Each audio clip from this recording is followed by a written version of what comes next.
അപ്പോൾ സത്യസന്ധമായി പറഞ്ഞാൽ മതി. ഇപ്പൊ മന്ത്രി പറഞ്ഞു ഞങ്ങൾ വീട് കൈമാറിയിട്ടില്ല, പട്ടയെ കൈമാറിയിട്ടുള്ളൂ. അപ്പൊ എന്താണ് ഇവർ നടത്തിയ ചടങ്ങ്?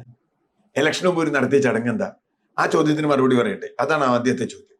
പിന്നെ നൗഫലിന് വീട് കൊടുത്തു, അവര് ചോരുന്നു, അതിൽ ക്രാക്ക് ഉണ്ട്, വെള്ളം താഴേക്ക് വരുന്നു. സ്വാഭാവികമായും പുതിയൊരു വീട് കിട്ടുന്ന എന്നെ സംബന്ധിച്ചിടത്തോളം ഞാൻ സ്വന്തം കെട്ടിയാലും ആര് കെട്ടി തന്നാലും ചോർച്ച വന്നാലും ഒരു ടെൻഷൻ ഉണ്ടാവും. അയാൾ ആ ടെൻഷനാണ് പറഞ്ഞത്. അത് ഊരാളുങ്കലിനോട് വിളിച്ചു പറഞ്ഞു, ഊരാളുങ്കൽ അത് വന്ന് മാർക്ക് ചെയ്തു. സോ ഫാർ സോ ഗുഡ്, ഒരു കുഴപ്പമില്ല, അങ്ങനെ തന്നെയാ വേണ്ടത്.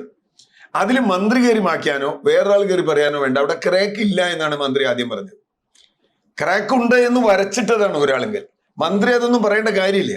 മന്ത്രി ടെക്നോളജി എന്ന് പറയേണ്ട കാര്യമില്ല. ഞാൻ ഇങ്ങനെ ഒരു പ്രശ്നം പരാതി വന്നിട്ടുണ്ട്, ശരി, ഞാൻ ഊരാളുങ്കലിനെ വിളിച്ച് പറയുന്നുണ്ട്, ഇലക്ഷൻ കഴിഞ്ഞതല്ലേ, ഊരാളുങ്കലിനെ വിളിച്ച് പറയുന്നുണ്ട്, അവർ നോക്കട്ടെ. അവർ വന്ന് നോക്കി മാർക്ക് ചെയ്തു, എവിടെയാണ് പ്രോബ്ലം ഉള്ളത്, അടയ്ക്കേണ്ടതുണ്ടോ, തീർക്കാം. ഇനി വേറെ അടുത്ത വീട്ടിൽ വേറൊരു വീട്ടിലുണ്ടെന്ന് പറയുന്നു, ഉണ്ടെങ്കിൽ ആയിക്കോട്ടെ. ഞാൻ പറഞ്ഞ വീട് നിർമ്മിക്കുമ്പോൾ അത് ഉണ്ടാവാം, അത് നമുക്ക് സ്വാഭാവികമാണ്, അതിലൊരു അപകടമില്ല. പക്ഷെ അതൊരു PR വർക്ക് വീണ്ടും PR ആക്കി അത് മാറ്റാൻ പോവുക, റബ്ബർ എടുത്ത് മാറ്റുക, മറ്റെടുത്ത് മാറ്റുക ഒക്കെ ചെയ്യുക. ഇത് മാറ്റോണ്ട് പോണതല്ലല്ലോ. എന്തിനാണോ വരയിട്ടത്?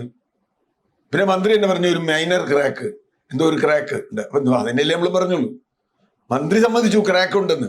മാത്രമല്ല അപ്പുറത്തെ വീട്ടിൽ വിള്ളലുണ്ട്, ആ വീട് സന്ദർശിച്ചു.